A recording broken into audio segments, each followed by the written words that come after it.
Psalm 2. Why do the heathens rage and the people imagine a vain thing? The kings of the earth set themselves, and the rulers take counsel together against the Lord and against his anointed, saying, Let us break their bands asunder and cast away their cords from us. He that sitteth in the heavens shall laugh. The Lord shall have them in derision. Then shall he speak unto them in his wrath, and vex them in his sore displeasure. Yet have I set my king upon my holy hill of Zion. I will declare the decree. The Lord hath said unto me, Thou art my son. This day have I begotten thee. Ask of me, and I shall give thee the heathen for thine inheritance, and the uttermost parts of the earth for thy possession. Thou shalt break them with a rod of iron. Thou shalt dash them in pieces like a potter's vessel. Be wise now, therefore, O ye kings. Be instructed, ye judges of the earth. Serve the Lord with fear, and rejoice with trembling.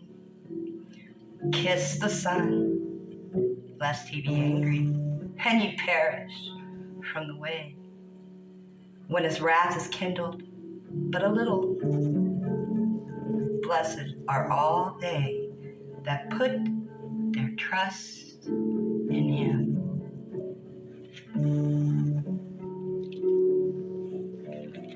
Hello. Welcome to another day of this fake new year. Today is a good day for sharing the good news and letting all of you know that there's many that have come against the believers, the body. But we have the head of the body, which is Jesus. He is the cornerstone. He is the solid foundation. Psalm 2 just told us right there. He's going to receive his inheritance. Do you really think he's going to let these people continue to get away with this on and on as long as it's already gone? His patience is so magnificent, long-suffering. They blatantly do things in his face to provoke him to anger. He does not want them to perish.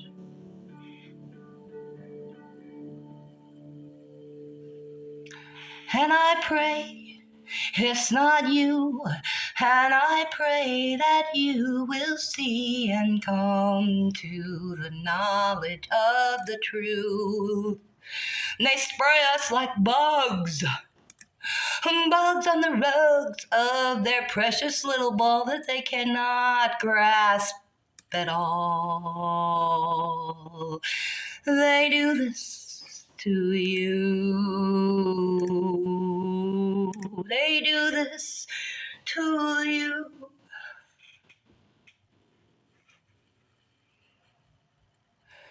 Oh, no one wants to admit that people are so dark. But it doesn't take a lot of people when a very few amount of people have all the money. It don't take a lot of people when it's really kept in the family, and the families have grown, and they've grown into more places of authority. Especially the churches, y'all. Be very careful. So, I just wanted to bring some good news that one day God's going to laugh, and one day we're going to laugh. Well, he laughs now because he knows the end from the beginning. And that's why I know one day we will laugh with him. Right now, we are, if you guys can't see, we're in Jacob's trouble, or maybe the final. Final. And don't want to look at that part. Well, I pray for you. I pray for your soul, because there's only one name, and if you deny him, he will deny you. And that's what he said. I'm not saying that. That's what he said. And I love all of you. I just want no confusion between the body.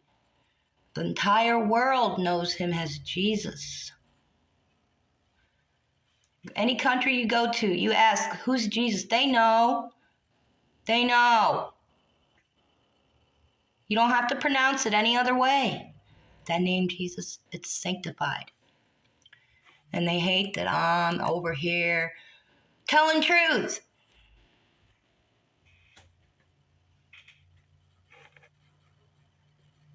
Look at that, blast area, staying clear. Now, I'm not sure. That could have been photoshopped. I've had these for many years, these pictures. So, I am definitely happy to know that one day Jesus is going to come back in the clouds, and I want all of you to focus on that. May not be today, but one day he is. And if we focus on him and helping others who need us when they ask, or even a need that we see and they're unable to ask, you just keep doing it. Love one another. You know, Jesus really meant it when he said, my yoke is easy and my burden is light. And he meant that. We know what sin is. We know hurting other people is sin.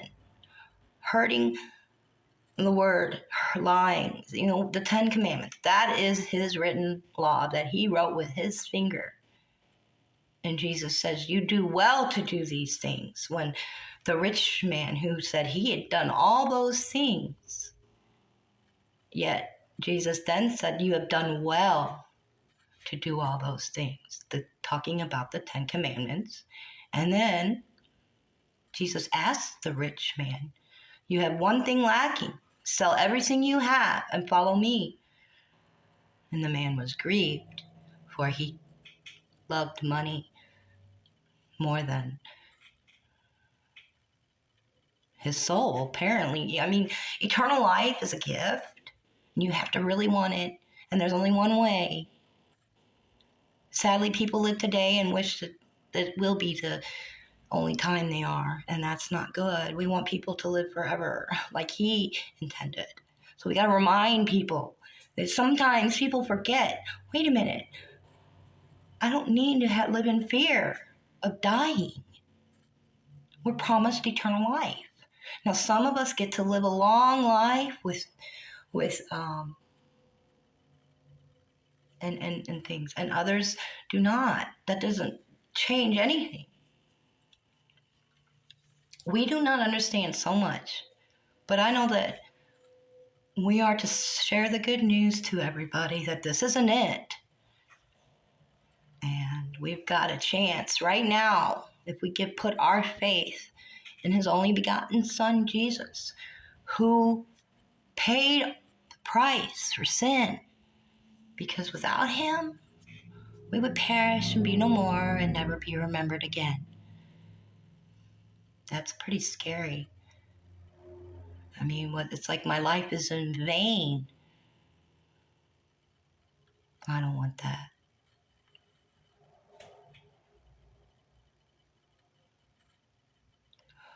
Well, I love you, brothers and sisters, and any new listeners. Thank you.